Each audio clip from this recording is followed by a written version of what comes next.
So saan ginagamit? Naghahanap lang ng poster boy o girl para sabihin, o kita nyo, may nahalal na incheck dito sa atin. Maling-mali yun, no?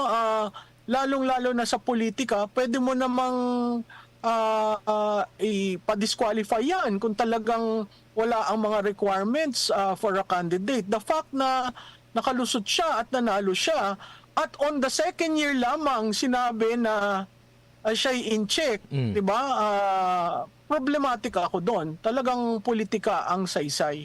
Ng political circus, there's no point in it would lead to something na hindi nila gugustuhin ng current administration. It will divide the country. Tama si yung PCG chief Ipagtuloy, it will just create a lot of commotion and it will divide the country because basically people who are on the side of Duterte will not really be happy about what they're doing kasi this is purely political agenda.